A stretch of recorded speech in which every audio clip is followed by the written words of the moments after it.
What's cracking, y'all? It's your boy Junior Mafia coming back to you with another video. So I just finished watching Evolution 2 and man, these women fucking delivered on this pay-per-view, PLE, whatever you want to call it.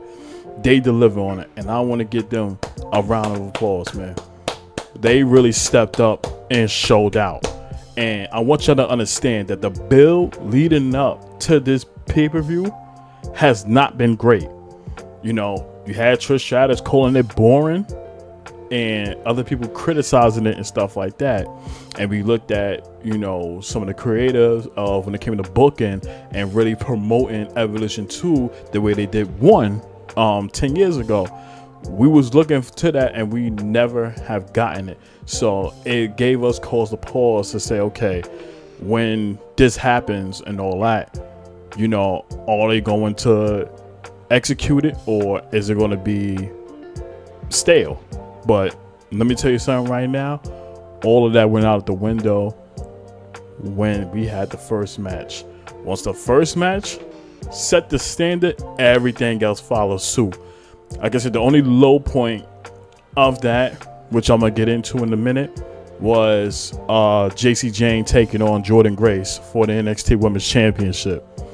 That, in my opinion, was the low point of the pay-per-view. And it was still good. It was still good. You know, I give credit to them, you know, but did I really care about it? Not so much. So there's that. But let's not waste no time and let's get right into it. So we had the triple threat match to kick it off for the Women's Intercontinental Championship.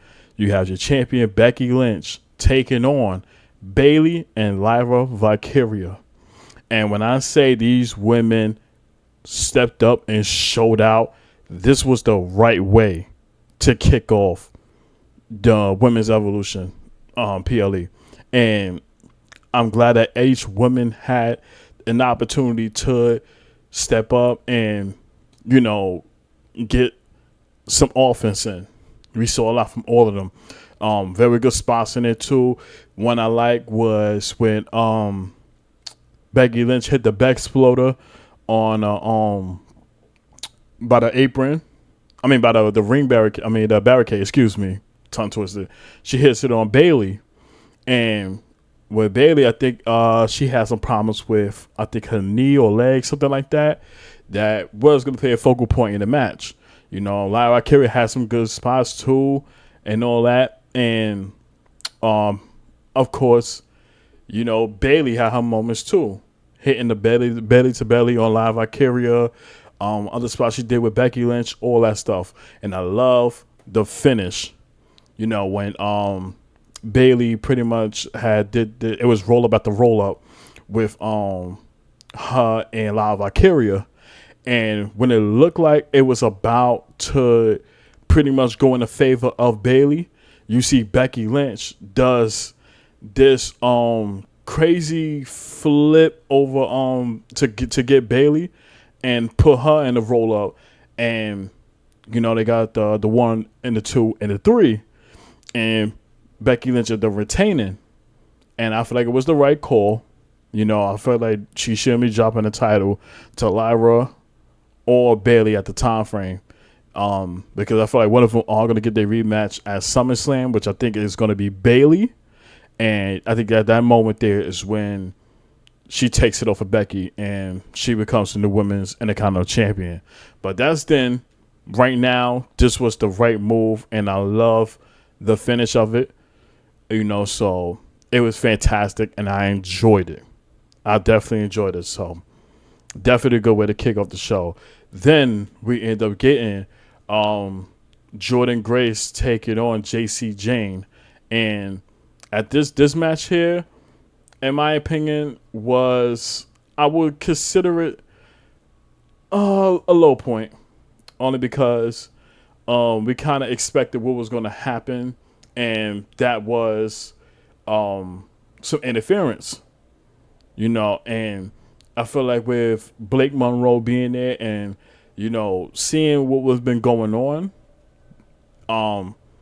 backstage, it kind of gave you a hint that they're not gonna be the same page. And Blake Monroe got something that she got up her sleeve that gonna stop stop Jordan Grace from winning the NXT Women's Championship, and that's exactly what happened. When we got towards the tail end of the match, where Jordan Grace really was getting some offense and getting the groove to pretty much put it away. After Blake Monroe pretty much cleaned house with JC James, her entourage, she looked at Jordan Grace to tell her like, go handle your business now.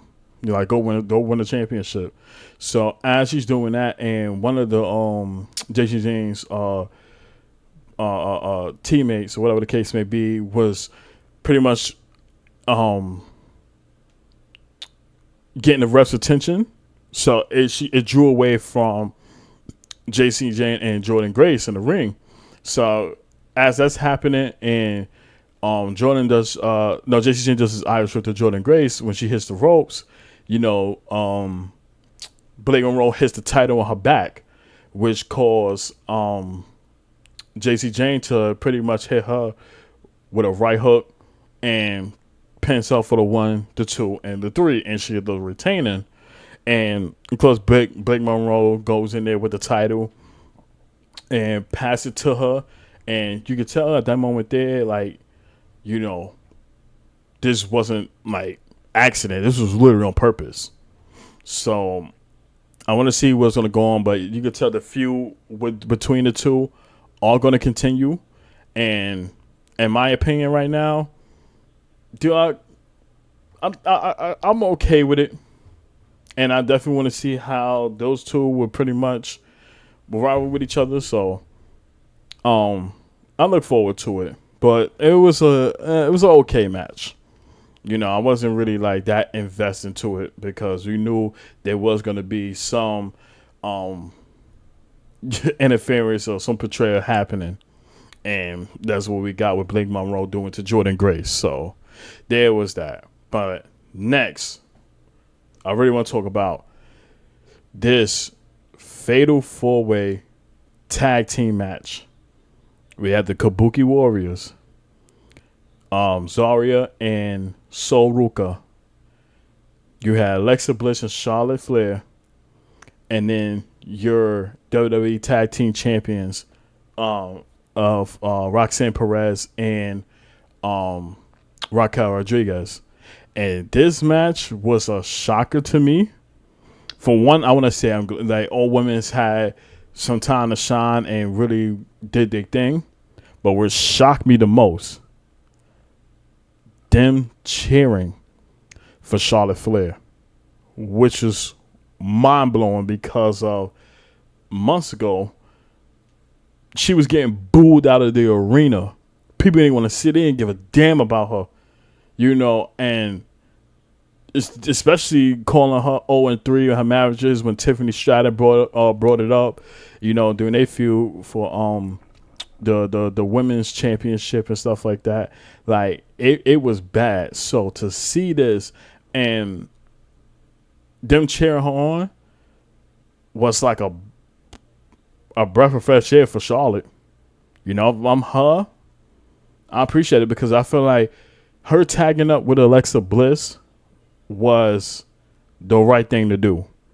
It sounded crazy on paper because it's like, putting those two in a tag team together don't make any sense. But you see the chemistry and how fun they're both having. And, it worked. It really worked. I never thought in 2025, Charlotte, the wet cigarette Flair, would really get cheered like that. That was definitely shocking to me. But, they were definitely behind her and enjoyed the match a lot too. Very, very good. I did not expect that at all, and it was fantastic. So you can see this team potentially going a long way. But as the match going on, there was some good spots too. We knew firsthand that Roxanne and Raquel was going to win, and it ended up happening when it was only Raquel and Soruka in the ring alone, and Raquel hits her finisher and covers her for the 1, the 2, and the 3, and you have both of them retaining their championship. But what makes me look at this, I truly think down the line,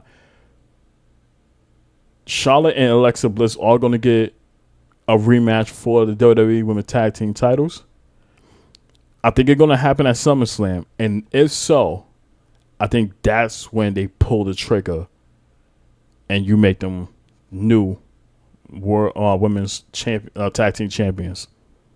That's the right time to do it if it happens, because for a tag team like this and Charlotte really getting over and not being booed, because you ain't gonna boo Alexa Bliss, that's out the question. You know, she's way too old for that to happen.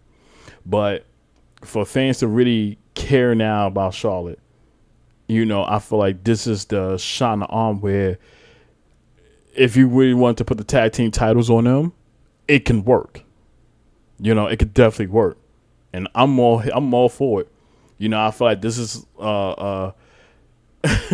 reading a different multiverse that we have Charlotte Flair, who went from getting booed out of the arena, that people calling her 0-3 in her marriages and really like just talking shit to her, to now that's being in reverse and they just giving her all praises and all that stuff now. But I feel like what her teaming with Alexa definitely changed everything for the better. So I'm looking forward to it. I enjoyed it, and we'll see how this progress leading up to SummerSlam. So there's that. Next, we have to talk about the WWE Women's Championship match. Tiffany Stratton taking on Trish Stratus. And I thought for one moment that this was going to be the low point of the PLE. That wasn't the case. This was pretty damn good. And credit to Trish Stratus, you know, on her performance. She really did her thing. And, you know, that was really like the focal point is like, dude, Tiffany Stratton had to pretty much carry the match and all that. Not at all. Trish held her own and did her thing. I love the spot that she did outside the ring where she pretty much did this. I guess I'll say like a hurricanrana, and Tiffany Stratton, like her body bounced off the mat, and that was a brutal spot, you know, because that was all force, and you could tell that really hurted Tiffany and whatnot. I loved how Trish really had some offense in here too, you know, hitting the satisfaction, even though sometimes it got countered and all that stuff, even with Tiffany Stratton trying to hit the prettiest moonsault and Trish putting the knees up. And then, yeah, Trish trying to hit her moves, her own version of a moonsault. But Tiffany ends up putting her knees up. And, you know, it came down to where she had to put Trish out was, of course, hitting her with the Alabama Slam. And once she's on the ground, go up, hits the prettiest moonsault, cover her for the 1, the 2, and the 3. And she retains the women's championship. And when it was all said and done, you know, Trish, she got her standing ovation. Everybody praising her as they should, because this woman, even at her age right now, I think she's in her mid-50s. You know, y'all can, if I got it wrong, y'all let me know in the comment section. But for her age and for her to do those things, you gotta give respect when respect is due. You know, this is somebody who really trailblazed, you know, in WWE and will, you know, still goes the distance. You know, it's very rare that you see people do like in her type of age do shit like this, but she managed to pull it off. So love and respect to Trish and all. Now, I don't know if this is where she hangs it up or anything like that. That remains to be seen. So if this potentially is her last match, I feel like she did go out with a bang and she did a hell of a good job. So that remains to be seen. But this was very good. I enjoyed it as well here. So, there's that. Now we got to talk about the match. No holds bar. Naomi taking on Jade Cargill and Bianca Belair being the special guest referee. Now this I knew was going to be a crash out because you see every time Jade and Naomi is in the same arena together, wherever it is, it's on site. So now getting that match yet again, as soon as Jade came out, because they already did her interest and stuff like that, Amy Bianca. So when Jade comes out there, for a fact Naomi wasn't wasting no time. She went in there trying to hit Jade with the briefcase. Ended up missing, of course. And Jade going on the offense, and they are literally like getting it on outside that ring. And the carnage started happening from the moment Jade took out the table and stuff like that, trying to set it up. Then you see Bianca Belair pretty much checking on Naomi and all, so she knew that she was in a tough spot now because these are her sisters, and now have to pretty much call everything down the line. It was going to be difficult for her.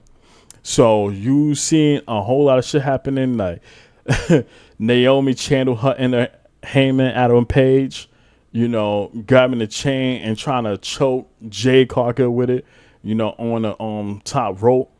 And of course that ended up getting countered and stuff. Jay bringing in a toolbox and all that. And we see when the toolbox come out, case in point with Drew McIntyre and CM Punk, it was some carnage with that. So, you see her, she hits her with the toolbox as well. It was a spot I like where I think Naomi hit Jade on it was a chair spot. Hits her on there that looked crazy. Then you had a moment there outside the ring where Jade tried to throw the toolbox onto Naomi, but she ended up missing it. Then it was another one where Naomi tried to take Jade and pretty much put her eye on the stand of the table. Like, just trying to put her eye there. And you see Bianca Belair, her reactions set it all in this match. Like, she was selling it perfectly. And, she looked really concerned because they really try to kill each other out there. So, all that was going on. And the most craziest things happened, which I expected, was when Jade Cargill had Naomi on the top rope. And she does the Jaded onto the table. Puts her through there. And Bianca Belair counting for the 1, the 2, and the 3. One more thing before I'll move on. There was another spot outside the ring, right by the announce table, where Jay Cargill was positioned. It was a monitor there, and you see Naomi does this drop kick to her, and pretty much destroys it. You see those sparks going off and all that stuff. And I'd say that was a very good spot too, because you did see some carnage between the two, and I'm glad they was able to pretty much showcase that a whole lot. It was very, very good. But I feel like the right person won. I'm glad Jade Cargill won. And in my opinion, I thought this was gonna pretty much pick up the feud between the three. Because I thought it was far from over until later on in the PLE, which we will definitely get into. So I thought it would still pick up from that. And, as Bianca Belair raising Jade Cargill's arm and stuff like that, you could see Jade kind of side-eye her a little bit. Like, I don't know what that means, but I caught on to it. So we'll see how shit turns out. So there was that. Next, we had the 30 Women Battle Royal. And when I say salute to Last Legend, this woman put on a fucking show. It was good. And you knew for a fact, with Stephanie Valkyrie being in there, Chelsea Green, Last Legend. I'm crazy even bringing up Nikki Bella and all. It could have gone either way, but we knew firsthand who could potentially win it all, and that was Stephanie Valkyrie. I feel like towards the tail end where she did the devil kiss and stuff like that in the middle of the ring, but she tried to do it to I think Nikki, and then it got countered by Chelsea and all that stuff. And everybody was pissed off about that. Like, that move is so over. And this definitely is catapulting her up, to that main event stratosphere. So there's that. But towards the tail end of the battle royal, where it was Nia Jax, Stephanie Valkyrie, Last Legend, and when Nikki got eliminated by them. So towards the tail end, they trying to eliminate Nia Jax. It took the strength of Last Legend to get her over, Nia Jax over the top rope, and then it took both her and Stephanie to pretty much get Nia Jax out of there.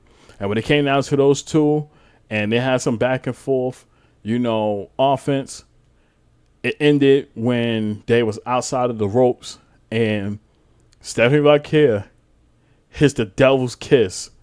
Outside of that, hits it. Last Legend, of course, rolls out.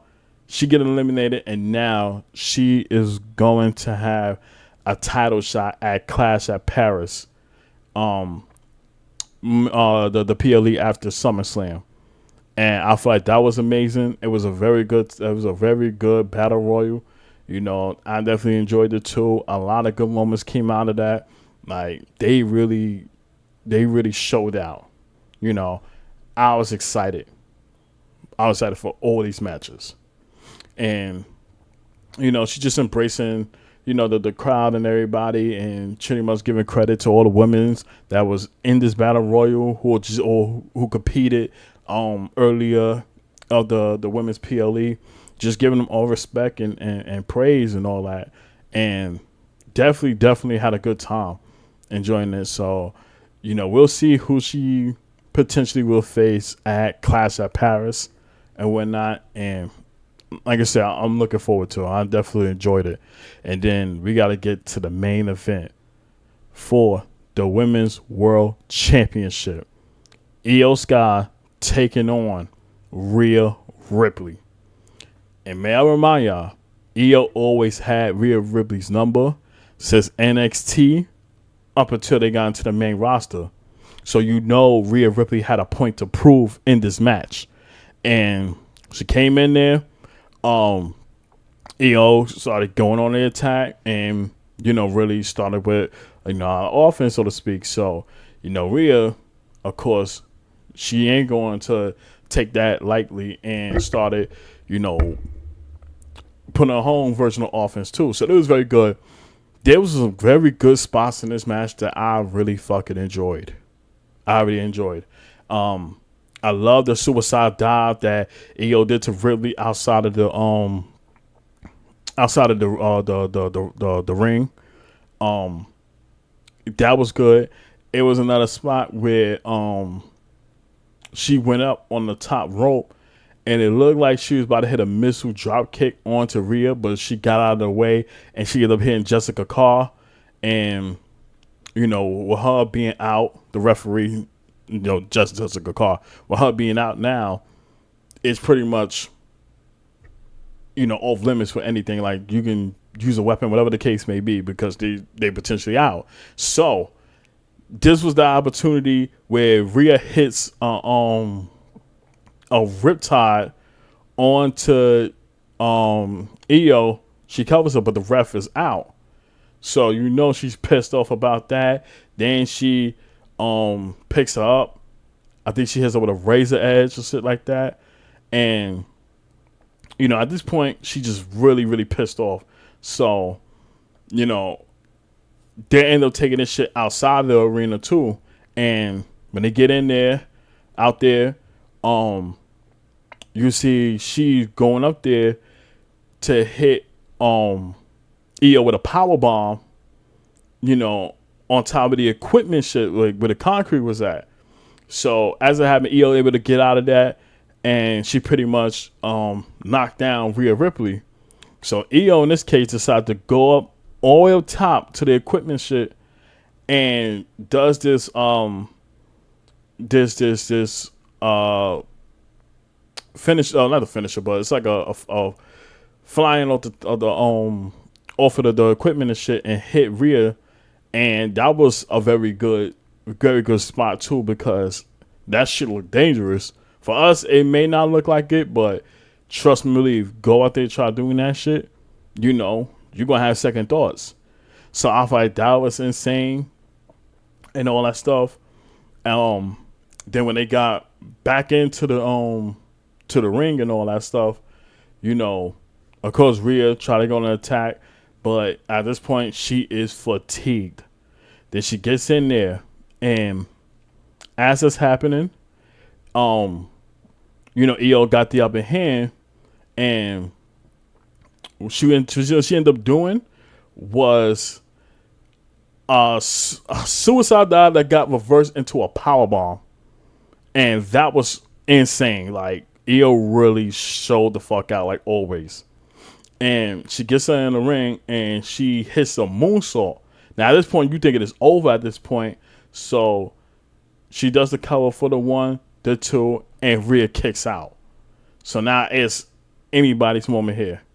Then, as everything progresses, Rhea goes on the attack, gets the offense. She takes Io up to the top rope, and when it looks like she's about to hit a riptide off the top rope, the same way she did to Raquel Rodriguez, it got reversed into a Spanish fly.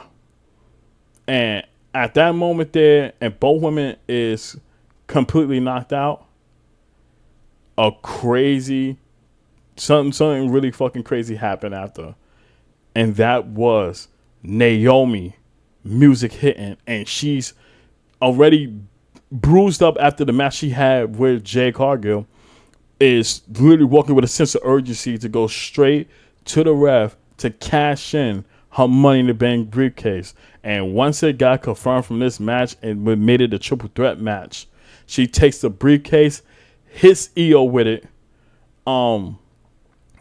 goes into the ring, and she literally launches Rhea Ripley into the ring post, gets her up out of there, and then does her springboard moonsault on the top rope, and covers Io for the 1, for the 2, for the 3, and she's now your new Women's World Championship. And this caught everybody off guard. I was shocked about it too. And I said, WWE swerved us. They really swerved us. Only because we thought after Jay beating Naomi and all that, and there's a moment now that Jay's gonna face Tiffany Stratton at SummerSlam. And my thought, in my head, I was truly believing that once Jay wins the WWE Women's Championship, that's gonna be Naomi's opportunity to go cash it in and beat her for it. What I also thought was that maybe that'd be a moment where Bianca Belair turns on Jade Cargill after she wins the title, and then Naomi comes out and cashes in, and she wins it.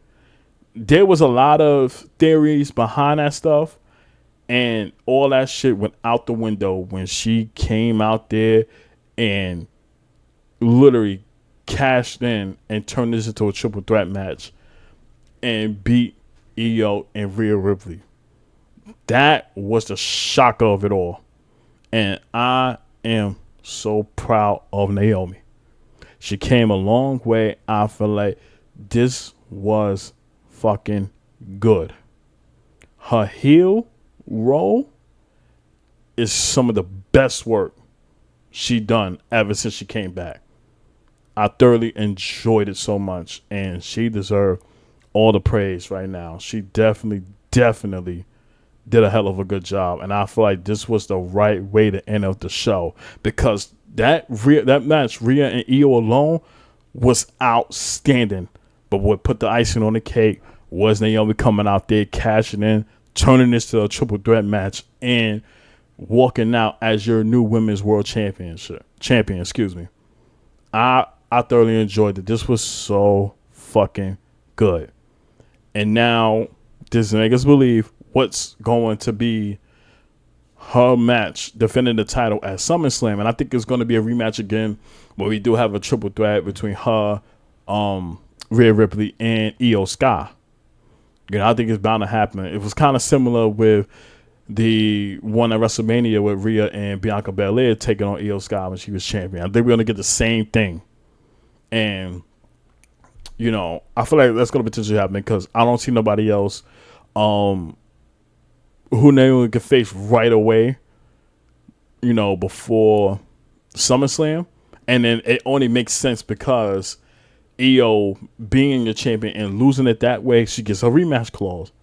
And then, you know, Rhea going to look in the sense of, well, I never lost. So, I mean, I never got pinned and all that. So I should get her a rematch as well. That's what potentially going to lead up to the triple threat at SummerSlam. And I'm all for it. I'm all for it.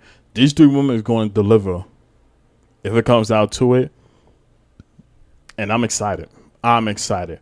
But overall, I enjoyed this show so much from beginning to end. And this eclipsed everything that happened at Saturday Night Main Event.